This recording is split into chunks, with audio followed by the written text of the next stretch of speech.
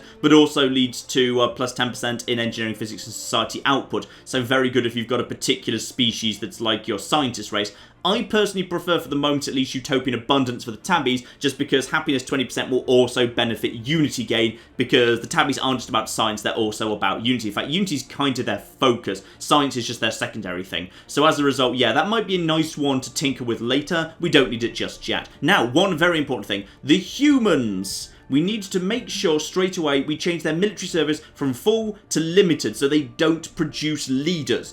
They won't care about that because they've got default high happiness because they're serviles, but they can't produce leaders because remember, we gave them fleeting. So their leaders are going to die young, which is kind of useless. So therefore, we need to make sure they're not producing leaders because we just won't gain much benefit from it. So we're going to move them down to limited military service right now. So the species can only produce armies, which is what we want because they're strong. They produce good armies, but they shouldn't be allowed to produce leaders. You just can't trust humans to do the thinking, alright? You've got to leave the thinking to the tabbies. So say hello to our 2 spiral arm galaxies. So this is our starting spot towards the edge of the galaxy.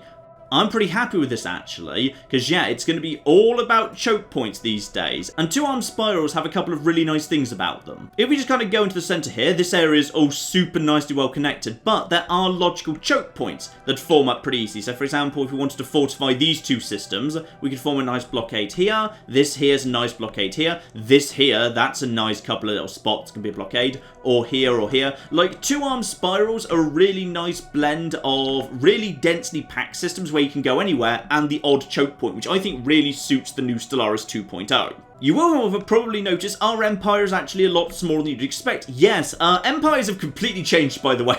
Now you take system by system. It used to be you'd basically find a place like, you know, in old Stellaris, I'd say, okay, I'll build a colony ship and I'll plonk it down here and it will produce a blob of empire. And I can basically upgrade how much blob the blobbing does, and then the blobbing will expand and I'd eat like 10 systems off a single planet or something. No, that is now completely gone.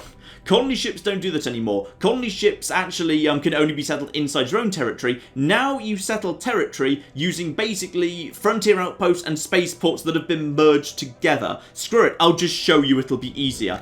You're probably also wondering why I haven't actually deployed my first fleet, Classis 1, to immediately start exploring. They're splitting them up into 3 groups, just send them around to figure out what's where. You physically can't anymore. You cannot do that. Corvette exploration is gone. At least it's gone in the early game. There are exceptions. I'll go into them when it becomes relevant. Basically, at this point, the only thing that can go into a system you've got 0 visibility of is a science ship that is manned. So science ships have to lead the charge.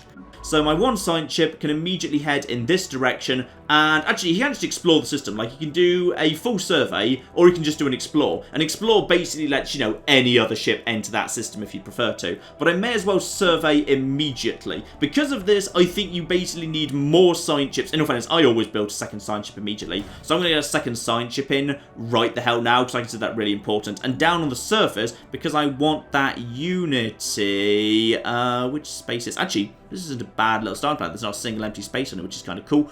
I'm going to overwrite this here tropical terrain with a temple, which I can just afford. You've literally just got enough money starting off to build a temple and a science ship, which is really, really good indeed. So I'm going to get a temple in production immediately and suppress the farmland underneath. That's absolutely fine.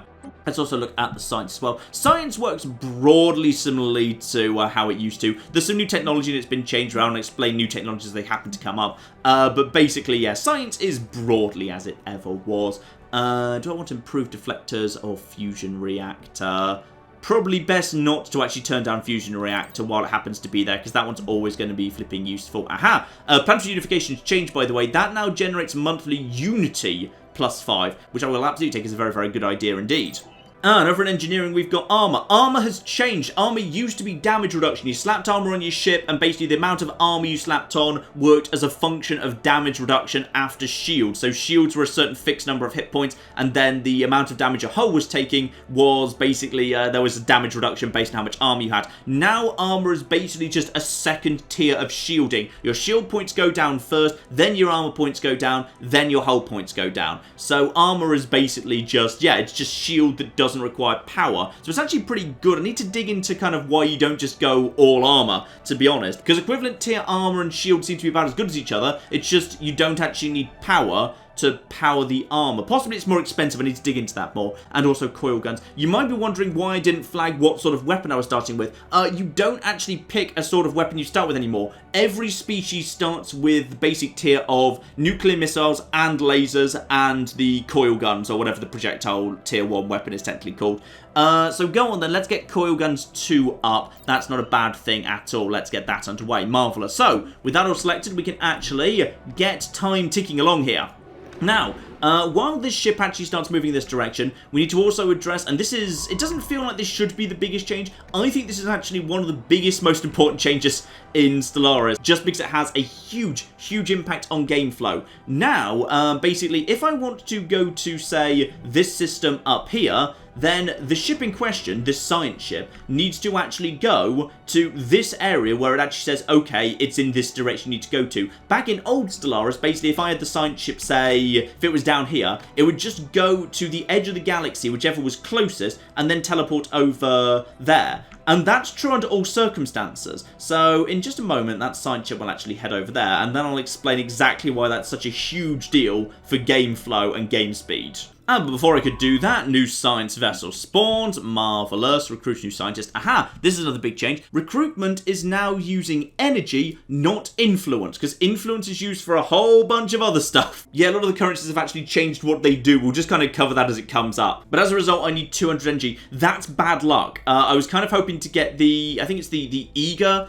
trait is the one with the little puppy dog symbol, because that's now minus 50%. And that would have meant I could actually acquire someone for 100 energy, which would have been very, very good indeed. But sadly, no one spawned. So that science ship can't do anything just for the time being. But that's fine. We can still get him into a good position. We can just start basically moving him along in this direction. Because, of course, this science ship's about to explore that area, so the unmanned science ship will be able to head in the right direction, yes. You'd also notice, by the way, that, yeah, the new way the game starts is your starting area starts kind of like half mined, but also half not. So as a result, my construction ship can get on with some bits and pieces if he wants to. If I turn to the circumstances, that's actually not so bad at all. I'll send him in this direction because there's a nice 3 minerals and a 3 energy over here. So as soon as I've actually got the energy and the minerals for that, what's the default these days? 90 is still the default, fine. Though, of course, there's plenty of ways we can cut that down. Ooh, also, I should keep in mind, I am a democracy. What is my it's orbital research? Fine, so my mandate is orbital research, because yeah, democracies now generate as rewards, they actually produce unity, not influence, so you can get a really nice boost of influence. So I was kind of hoping for off-world mining, because that one's way easier to fulfill, but no matter. And the default starting tabby is started off with charismatic for the edicts and home in the sky, Starbase module build cost. Okay, that's actually pretty bloody useful. So this person over here should also head over there. Yeah, my new science ship, we can't do anything right now. Can head in this direction, but can't survey because there's no science yet. But that's fine. We're gaining energy nice and fast. This won't be a problem. So we've got this new system here, and basically this guy is just wandering around having the look-see. But of course, this makes exploration a lot slower, because in the previous game, I would have just basically taken my first fleet and go, yeah, you explore around here, here. And basically, I'd know which of the 20 systems around me actually had a good, nice starting system for me to potentially expand into do nice and quickly. But no! Now I do not, unfortunately. Now I do not. So it's much more slow, steady starting it. Aha, there's a bit more energy there. Fine. So we're starting to find some good stuff around here. I mean, obviously, I need to expand in this direction. And that might or might not be... Oh, Repose has finished its... Aha! Repose has finished its temple. So...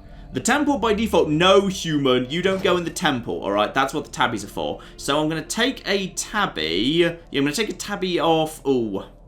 I'm going to take him off... Oh, no. Okay, I'm going to take the tabby off science for now. And I'm going to move over to the temple. So the temple's default is 3 unity.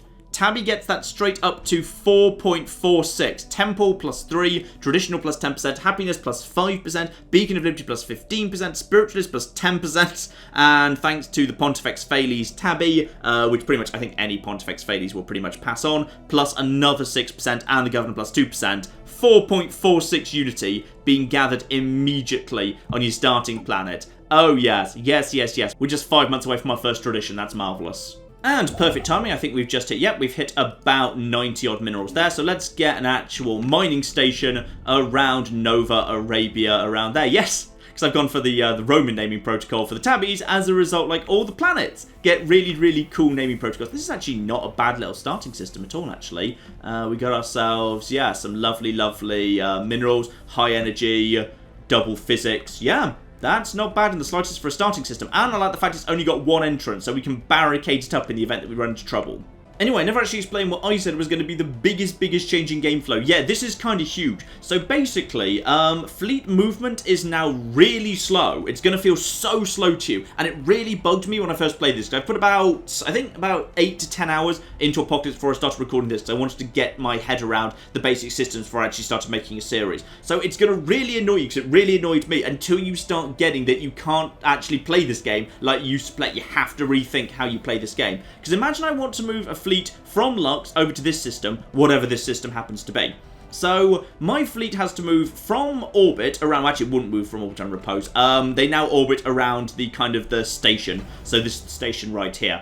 So it would move from the station to this point, begin winding up for a hyperdrive jump, jumps over here to Tarazed, arrives at this point because it arrives at the sensible point. It then needs to cool down after its jump, and then it needs to travel at sublight speed across this area, because it can't just warp out again, because this is only the way to Lux. It will need to go at sublight speed over to here, then wind up for the jump over to here, and then cool down when it gets there. So I think what you'll actually find is, like, if you tell your fleet to go from here to here, that's going to take a really long time versus how long you're expecting it to take if you play a lot of Stellaris. So fleet movement is really, really slow. And this is a fascinating solution to the Doomstack problem. Like, some people are saying, okay, fine, you've limited the number of ships that are allowed into one fleet, but what stops is just having 10 million fleets following each other around? Technically nothing, but fleets are now so slow and unwieldy, you need to have your fleet split up. So if you've got, like, multiple different, like, you know, entry points and choke points entering your empire, you're going to need to have one fleet guarding, say, this area over here, and one guarding this choke point, one guarding this choke point, one guarding this choke point. Because if you basically put your Doomstack just, like, on your home world, and say the enemy shows up here,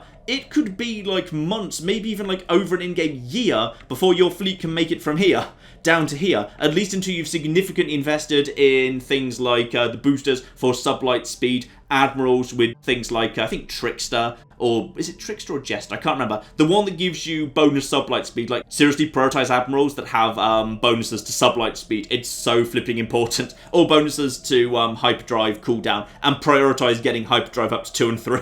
It will make your fleet so much faster, and it's so slow at the beginning of the game. It will annoy you at first, but it does make the game really interesting and tactical, and you do actually have dedicated fleets guarding particular entry points into your empire, which is so damn cool, and it makes the game completely different. This is not the same game you're used to. They've changed everything. While I'm just waiting to gather enough energy to get my second sign ship up and running, by the way, let's actually say hello to Lux Station. So yeah, spaceports are gone, and frontier outposts are gone. Instead, now you build one of these things, stations, in every single system one by one, which we will indeed be doing momentarily, because we'll obviously want to be bringing Tarazed into the Empire, because, like, you know, literally it's the only thing connected to Lux, so obviously we're bringing that into the Empire. So a station has 3 tabs to it. It's got the Starbase, where basically you plug in modules, so you've got things like shipyards. This one starts with the shipyard by default, that lets you actually build military ships. Anchorage that boosts your naval capacity. Yeah, naval capacity is now really a function of technology and station upgrade rather than a function of your pops, for example. Gun batteries and missile batteries if you want to make your station better defended, because these things can get tanky as anything. And a trading hub which kind of seems to basically just be replacing solar panels. It's solar panels by another name. The buildings, however, are where the really powerful stuff is. So yeah, your starting one starts with the crew quarters for ship upkeep when docked, i.e. in orbit, minus 25%. We also got hydroponics bay if you want food, that just replaces orbital hydroponics. Resource silo for mineral energy storage capacity being up. Target uplink computer for weapons range plus 50% on your stations. Don't underestimate that,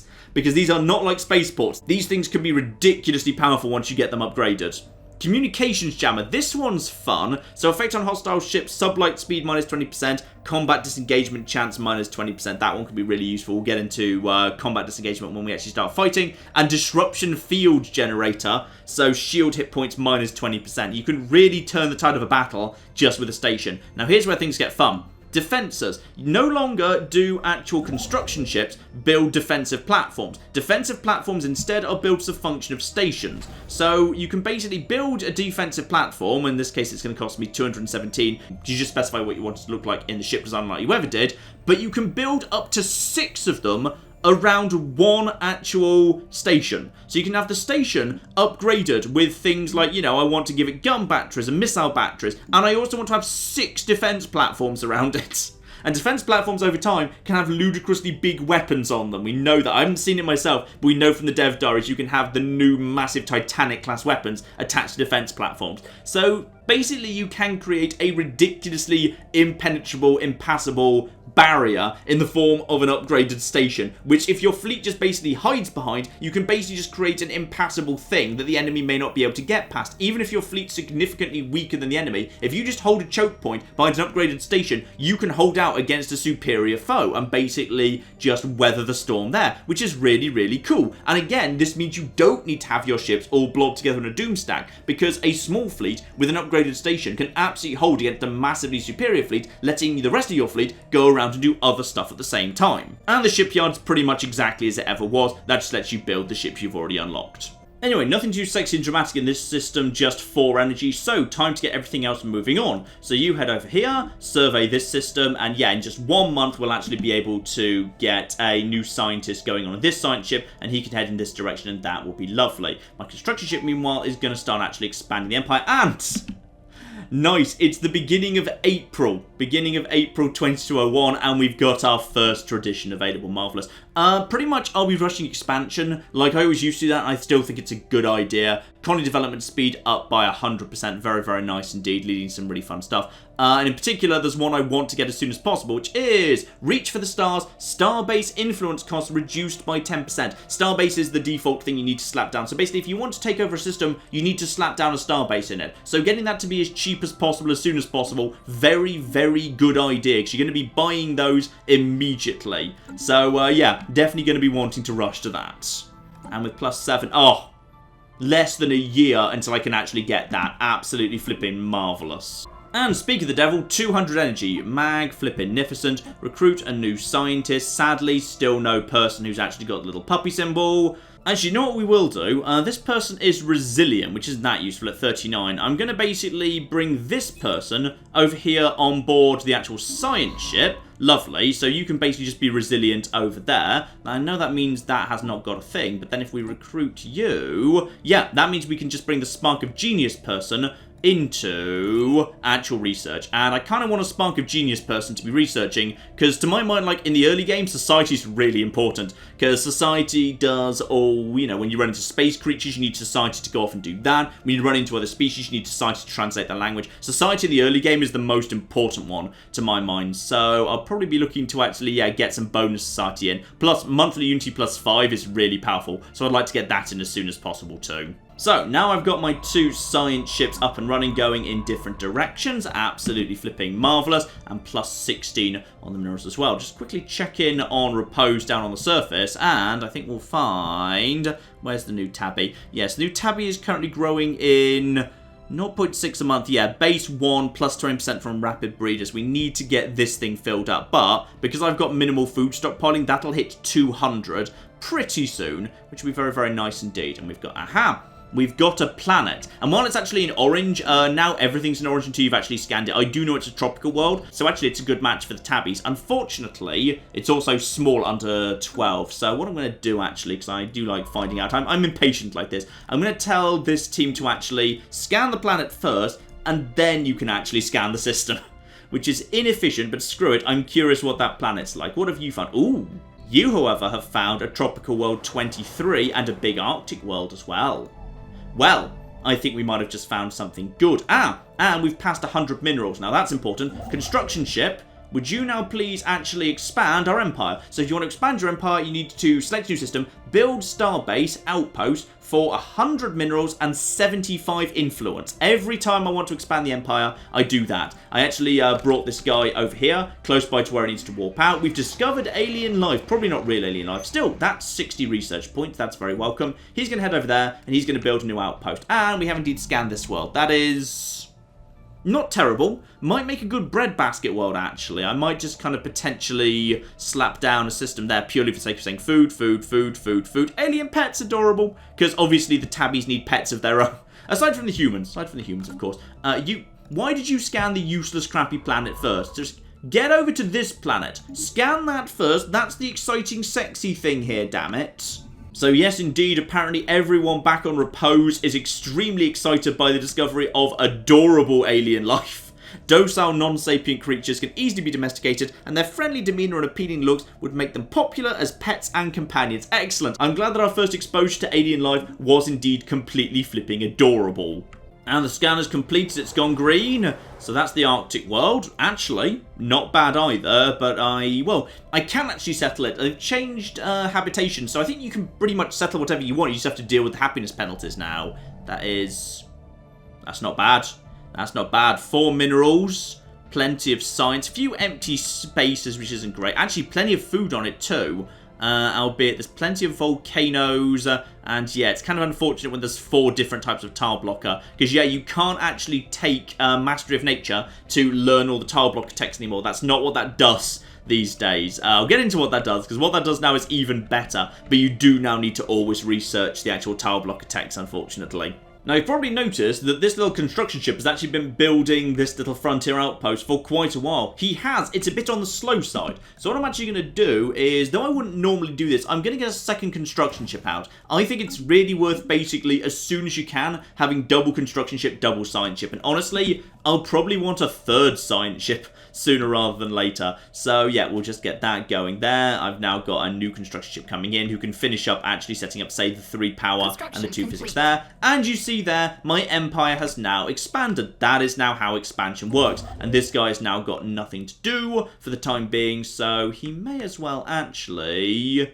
yeah, he may as well just basically come over to here and be in a position to potentially throw up some mining stations down the line. So this here is a basic station. You'll notice that at a basic station, you're allowed to have any modules, any buildings. You can build 3 defense platforms if you want to. So you're allowed quite a few defense platforms, regardless. You can still defend them, but it doesn't have a shipyard, because I don't have a shipyard because there's no module space, so you can't have one. So you need to upgrade that to a starport for 270 minerals before you're allowed to build a shipyard and thus actually produce any ships here. But you can still defend the damn thing. Like, 3 defense platforms is not nothing.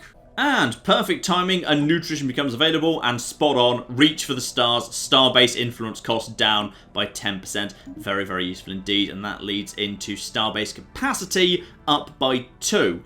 So basically, yeah, a Starbase influence cost that's like the basic Starbase. The thing is, you're allowed to obviously throw down as many basic level 1 Starbases as you want. This doesn't count, but you do have a cap here. So basically, the Starbase limit is for anything higher than level 1 here. So if I were to basically go into here and upgrade this, as a result, it would become a, starport. But then it's listed as the Starbase capacity. Yeah, it's 3 upgraded Starbases. So right now we've got 1. Because there's 1 over here, and you can see because it's this symbol right here telling you what's actually going on. So we've got 1 because luck starts off with 1, because obviously I need somewhere that can train military ships. And we've got a new world up here too. Ocean worlds, not spectacular, probably not worth bothering with. This is one thing, by the way, that I really wish they'd give us a slider for. Every single empire gets a cluster of compatible or vaguely compatible planets somewhere near them. And I wish you could turn it off so, like, planet distribution was truly random. But as far as I can tell, you can't. Like, I've never actually seen it overtly stated that it is absolutely, definitely, truly not random. But like, every time I've played, there's been a couple of good planets nearby to me, and then the moment you get a few systems out, then it becomes truly random. But I wish you could turn that off, because I would like it to be truly random, but maybe that would kind of screw you over a bit too much, which is why they don't actually work it like that. So, the systems we've discovered here. No big mining systems yet, because the priority right now is basically minerals. We just need minerals as fast as possible. And, honestly, a little bit disappointing.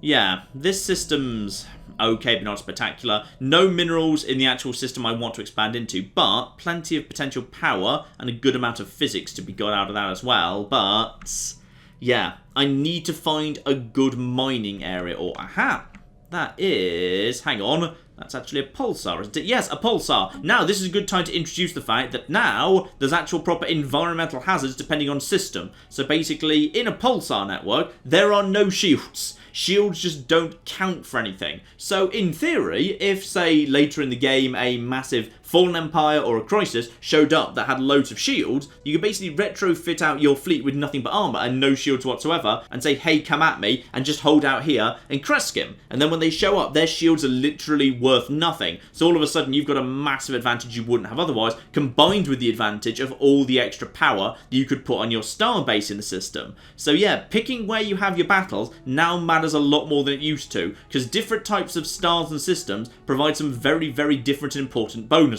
Now, we've got plenty of power for the time being. In fact, we're kind of hoarding it, so I'm going to move one of the tabbies off that. Yes, I know you've gained a trait. Go away, shut up. Oh, lovely, actually. Resilient and, oh, careful. Okay, it's really good you've just picked up careful. That's lovely. I'm going to move one of these tabbies over here to the actual science, because that'll be very, very useful indeed. I'd like to potentially get a bit more. Actually, how's food doing?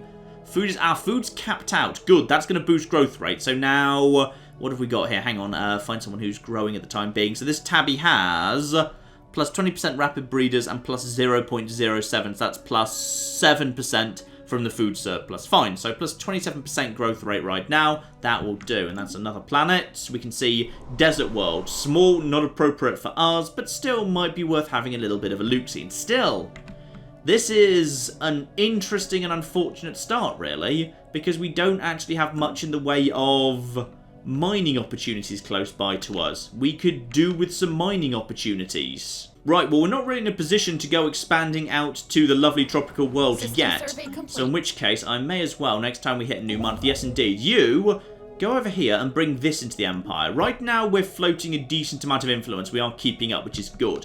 That will at least bring another 4 minerals into the system. A bit concerned about this. Possibly I do just need to rush down to this planet, because this planet had... Actually, this planet isn't exactly heavy on minerals either. Yeah, we have been a bit on the unlucky side here. There's not, and that's not swimming in minerals either. Right, we need to find a good source of minerals sooner rather than later. Hello, what do we have here from that anomaly then? Fascinating results. Rock core is shot through with a network of conductive crystals carrying a weak electric charge. Recognize this matrix as primitive neural... Ooh. Okay, celestial body seems to be thinking in some capacity, if not fully sapient. Seek permission to excavate the core, transport to the near orbital station for...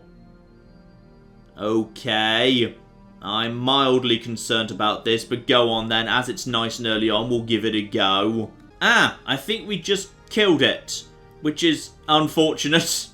Yeah, we shouldn't have done that, actually. We shouldn't have actually pulled it out, or rather, if we did, we should have done it more carefully, you stupid bastards. Well, on the plus side, we've managed to gain the Carefree trait. That doesn't sound good. Carefree. Anomaly research speed plus 35%. Yeah, but you killed it. You killed a sentient rock computer. Alright, just don't tell the people back on Tabby about this, please. Still, in all fairness, that little influx of energy will be useful for if I need to actually buy a new scientist in a hurry at some point. Yes, also, we are swimming in energy. We are just an energy central around here. I could do with something that's not energy. I tell you what, we also need unity. It's already the year 2203, so 7 years until the next election. Build a research station here. Having some extra physics would not be the worst thing in the world. And yeah, that will actually go towards the orbital researcher mandate. So I need to get 4 actual research platforms down before 2210. Right, we've actually got that in position as well. Marvellous. So you... Oh.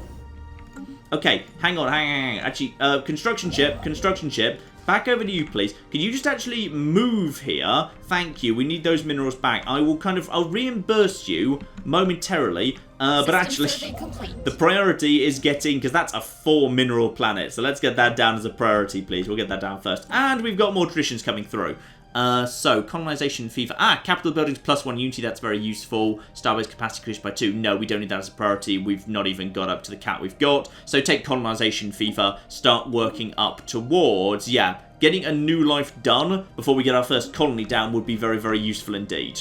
And with new money coming in, we can indeed get that research post down too. Lovely. So, soon we'll get some more minerals in. Yeah, we've been unlucky. This is not a good start.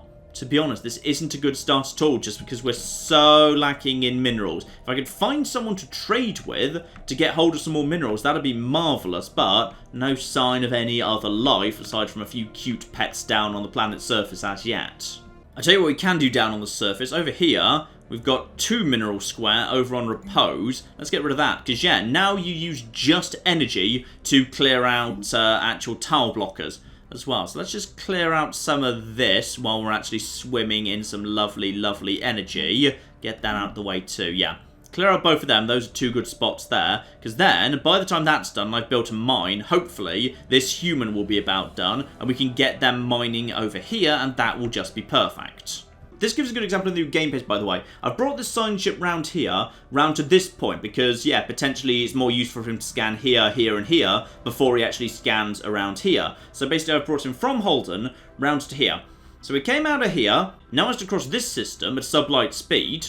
Another anomaly, okay, research that one. This time, please don't actually murder it. If it's a sentient creature, don't drag it out into space and murder it, please. So that little science ship finally gets over here, has a 15-day wind-up to actually go into the Hyperlane to Unknown. So that's going to take him a little bit of time to do. 6, 5, 4, come out here, heads over to the new system in a moment. Zippity zip zip zip.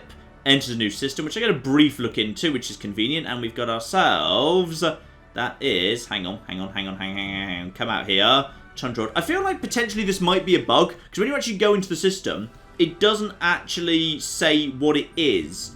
Alien writing. Aha! Just alien writing. Good! If it's sentient, don't kill it. So we've got some alien writing. That's always bloody convenient. Tundra. Oh, it does say Tundra World there. Fine. Yeah, I kind of felt like at some point, I swear in the dev diaries, they said you're not supposed to know what it is till you've surveyed the system. But I guess maybe, like, with a drive-by, they can figure out that it looks a little bit on the cold side. So that's a Tundra World as well, not for us. But it's nice that we've got a good bit of variety around here. We've got Tundra, we've got desert somewhere around here too. We've got Arctic floating around. Yeah, we've got a good variety of worlds, which is helpful, just in case... Ooh, hello, contact report remnants. Weeks after one of the science ship's surveys, xenologists are practically falling over themselves to publish their takes on findings on... Wait. What did we find there? Didn't we just found some writings, didn't we? This fevered storm in the scientific community has had some negative yet temporary impact on pursuits in other fields. What do you mean? Hang on, what have you just done? Well, the game hasn't flagged that there's any kind of big debuff happening right now, so... I'm not quite sure. But yeah, back over to that science ship. That science ship now, of course, has to cross the entire whole of this area, then move on. So yeah, ships moving around is really slow. So you're going to want to get into the habit of, like, as your empire spreads, you're going to want one construction ship and science ship that just live on one side, and then another construction science ship that live in another corner, another corner. Because moving them from one side of your empire to the other, at least until you've got jump drives, is really, really slow. So you're generally going to have to actually decentralize. Have parts of your fleet in one place, parts in another, and actually leave your defense in the hands of reinforced armored stations. Okay, you know what? Don't focus on the negatives here. Focus on the positives. We may be poor in money, but we are rich in science. 3 physics right there, 2 sociology right there, and it would have been a lot more if I hadn't, like, killed the sentient brain. Scully around here is worth a lot. Pulsar, this planet here, which we apparently want to study for some reason. We could massively, massively increase the rate of scientific learning if we just get all this down. So let's start vaguely thinking about that in that case. And here might be a nice, quick, easy, dirty way to make a bit of profit. So this new 2 space here, get a mining network down here. Yeah, you probably noticed, by the way, that the basic things are gone. Like, now the basic building is the mining network 1, when there used to be, like, something below that. Yeah, now at this point, mining network 1 and all that, those are the actual basics. Fusion reactor completed, lovely. So new science coming in. Ah! That's a really nice one to get nice and early on there. Research speed plus 5%. Yeah, absolutely. I want that across the board. Let's get down to production. And only 4 months off planetary unification. Very, very nice indeed. And, oh yeah, it's of course, because that's now up to 7. So I think I actually moved one of the tabbies back onto, yeah. That's a nice, lucky early draw to have actually have a nice 2.55 coming in social off one of your starting buildings. I'm very happy with that. Right, so we have brought Stebnar into the Empire at this point, and that means we can start accessing its precious, precious science. We've got enough, like, well, you know what, even if we don't have enough energy, there's enough energy floating around. Do we have enough going around here? Yeah, you get a research station down here. Let's get actual 3 physics coming in immediately. And as for my other, yeah, my other construction ship is heading over in this direction, but yeah, it's going to take longer than you might expect. Let's have a look, see what we got going on here. This is 3 and 2. Any chances? Yeah, and that's 2 and 2 as well. Ah, speak of the devil, there's more flipping traditions. What do I want here? Ah, new life can be done. Courier network as well. Yeah, let's get new life done right now. It's flipping 2205, and I've actually got expansion more than half done. We're going to have our first ascension perk before 2210 if we're lucky, and that's just going to be marvellous. And this science ship's made it to the system I was hoping might prove to be a little bit better, but failure is 5%. You go ahead and do that. Yeah, I've been lucky with the scientists, by the way. I've spawned a couple of scientists with the... What's the perk in question? Hang on, what's it called? The one with the pillow. Careful. Careful, which is represented by a... Is that supposed to be a pillow? I always assumed that was a pillow, but I'm not quite sure why it's a pillow. Ah, now this is good. Escolia's got 4. Right, okay. That's the direction we want to go. No. Redirect yourself, please. Head over here, because this is going to bring us in the direction of... Oh, yeah.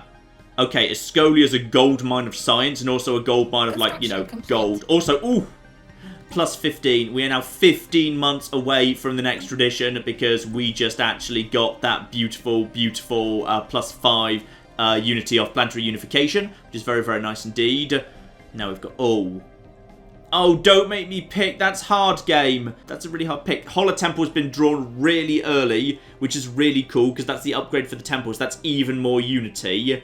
Or growth speed plus 10%, getting everyone growing faster. Oh, both of them are really good. Both of them are really, really damn good. Okay. Right now, Unity's fine. I need to be growing faster because I need more people floating around to harvest more stuff to get more minerals in. Because until I get, like, on a good mineral footing...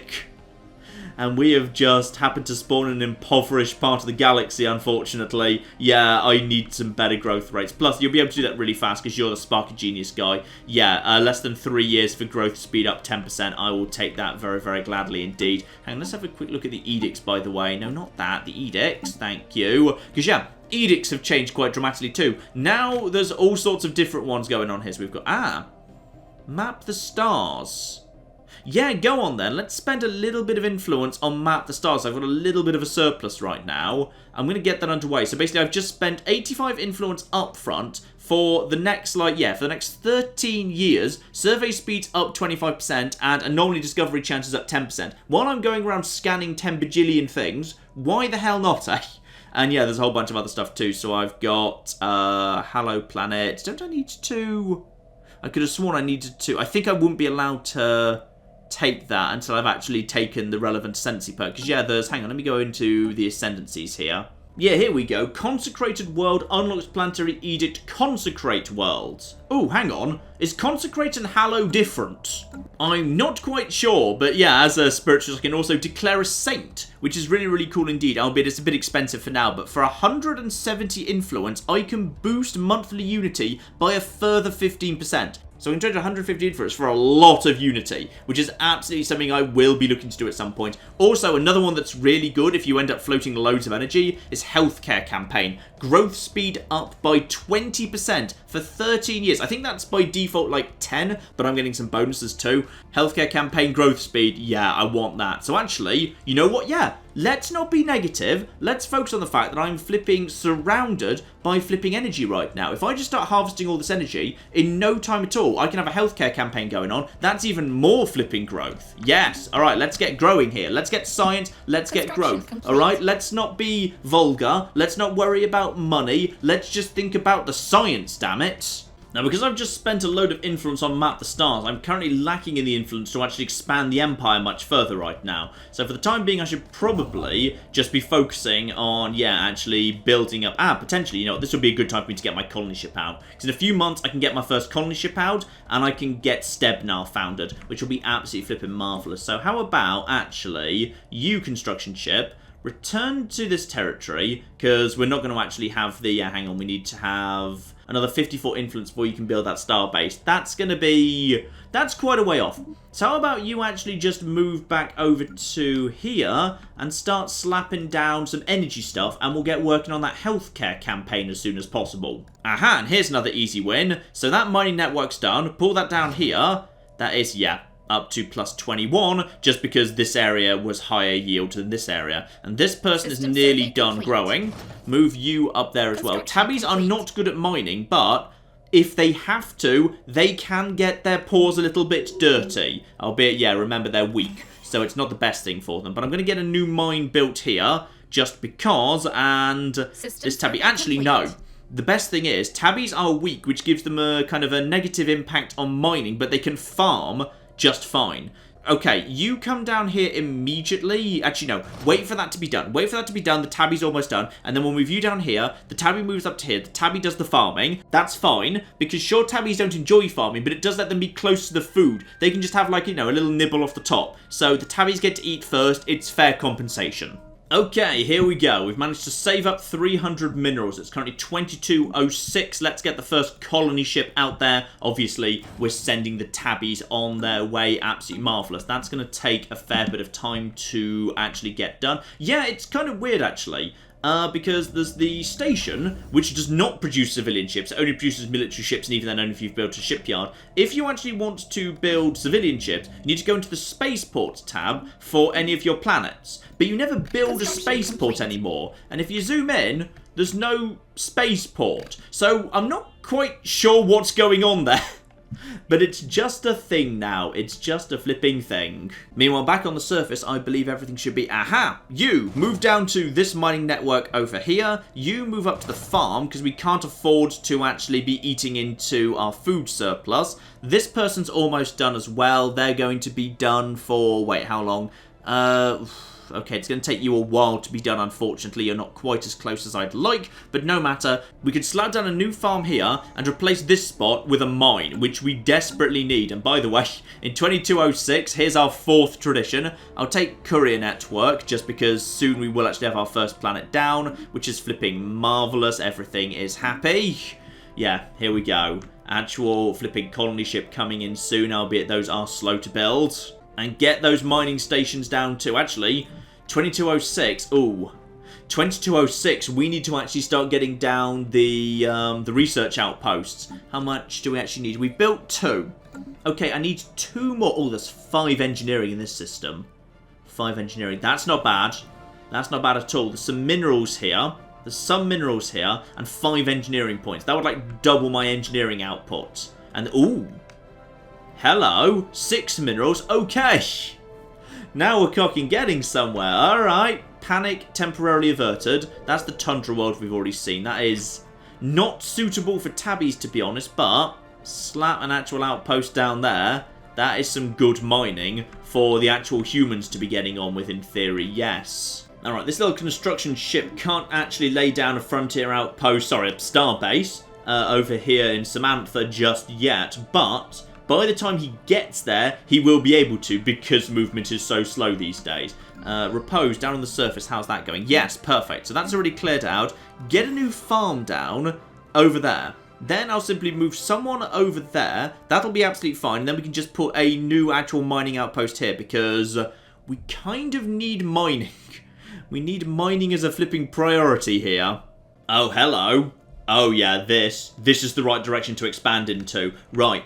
My science ship has found a system over here, which has got so far 8 minerals. going on. We've got another 6 minerals down here. Yeah, this is the expansion zone right over here. Marvellous. I need to be saving up my influence to start expanding in this direction because I haven't run into anyone else yet, but I have deliberately made this galaxy pretty crowded. 26 AI empires and 2 space Mongols and 5 fallen empires are out there. Though, of course, the fallen empires won't be expanding. Not yet, anyways. Hopefully not yet. If they are, something's gone horribly, terrifyingly wrong. Okay.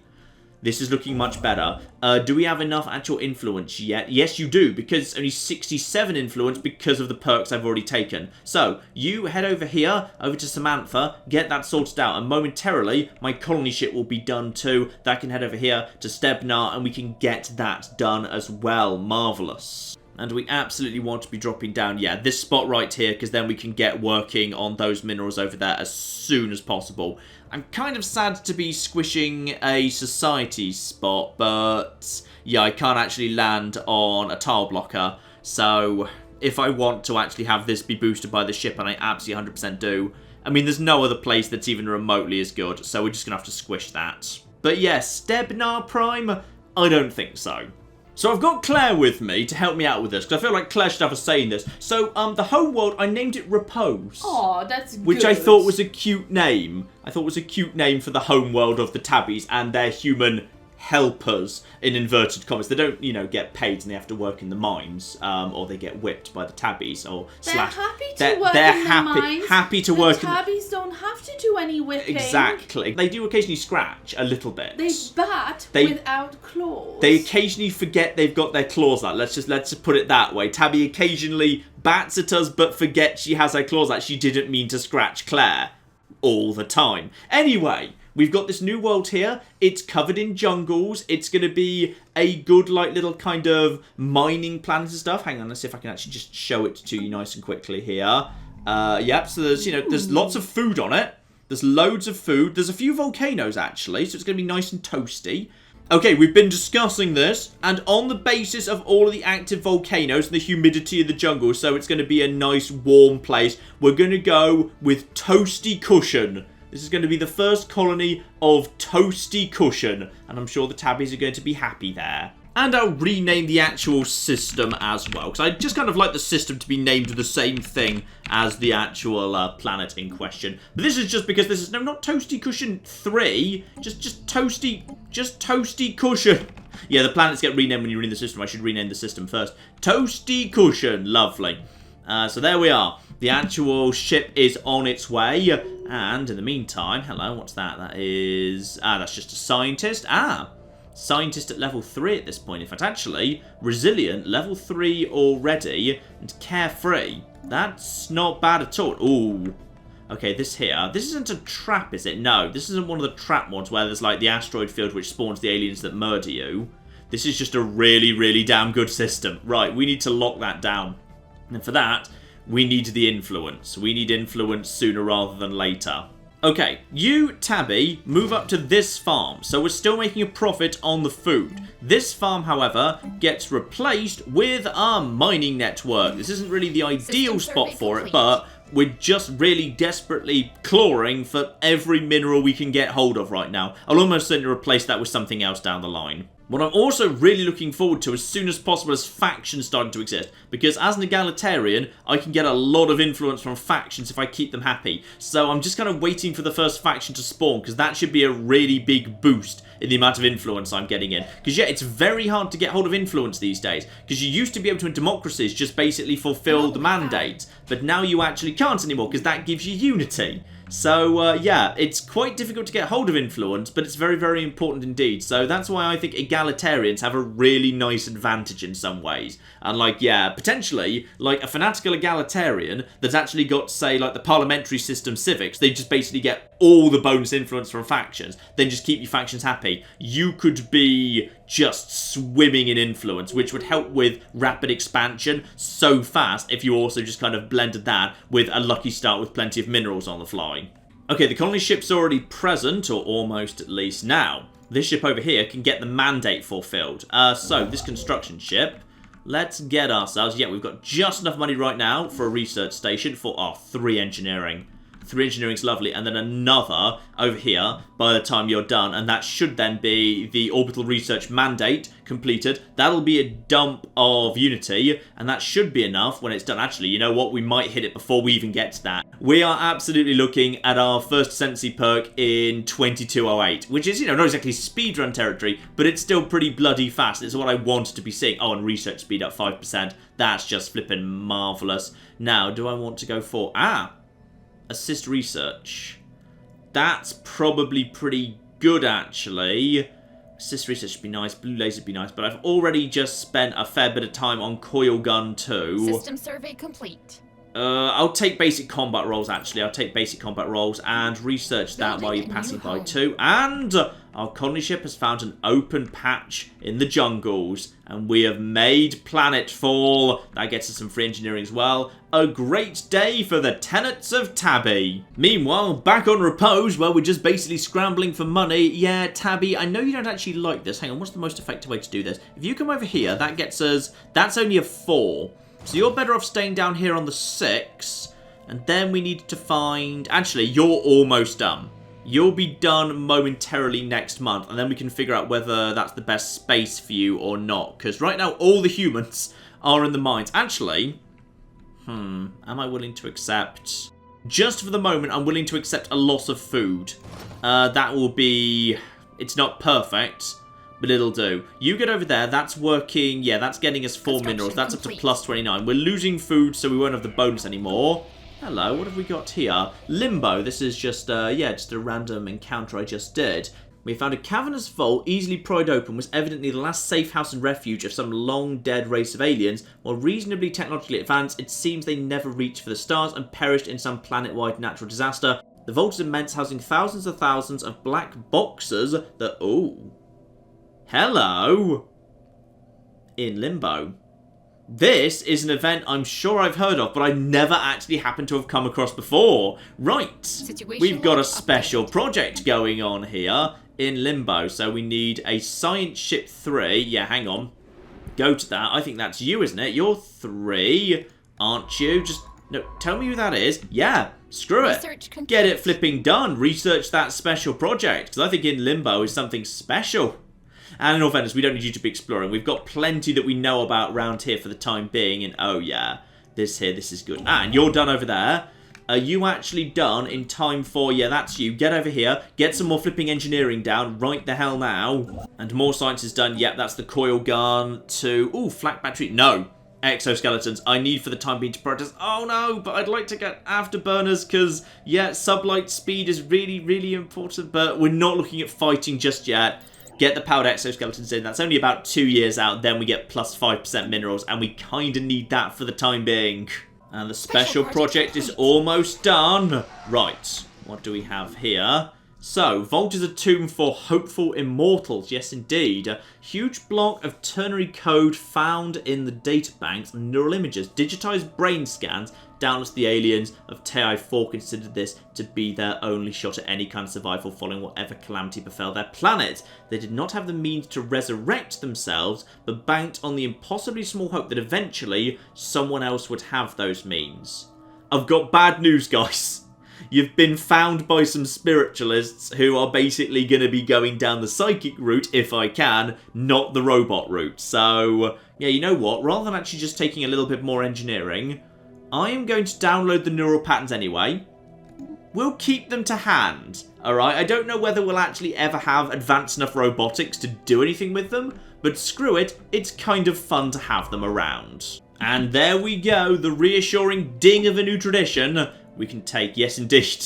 In December 2208, we take Galactic Ambition, so we increase our cap of upgraded starbases from 3 up to 5, together, of course, with, because we actually just finished, we also get our core systems from 3 up to 5 as well, so a good increase right there, and we get our first Ascension perk, including a whole bunch of very cool new stuff. Of course, Interstellar Dominion has changed. That used to be border pressure. Now that's become Starbase influence cost and claim influence cost, down by 20% apiece. We'll get into claims next time.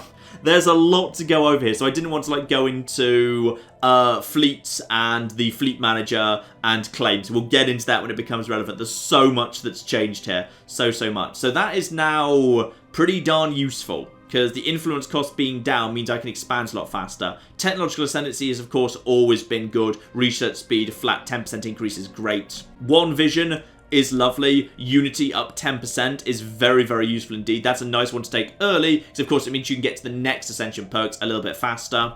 As a spiritualist, of course, we actually get consecrated worlds, which may or may not be Hallow worlds, or maybe I wouldn't be allowed to take Hallow worlds. I'm not sure. But anyway, yeah, if I could find a Gaia world and then get it inside my borders, but then not settle it, I can convert that into a consecrated world, and as a result, yeah, the actual pop happiness, spiritualist ethics attraction, growth speed, and unity generation would all go up. But actually, I don't have a Gaia world in my empire, so no need to rush for that. Mastery of nature, that one's changed dramatically. So now the clear blocker cost is down 33%, but it doesn't actually seem to give you all the text. You still need to do those. But now it unlocks a new edict that you unlock planet to planet. Most edicts are now empire-wide, but there's just a handful that are like special to the planets. Like you can impose martial law on one planet for I think 85 influence, which basically gets unrest down 50%, which can be very, very useful for recently conquered planets, albeit it's a big sink of influence if you take over multiple planets simultaneously. Yeah, now it's the new planetary edict land clearance that actually increases the size of the planet by adding a few extra squares onto it,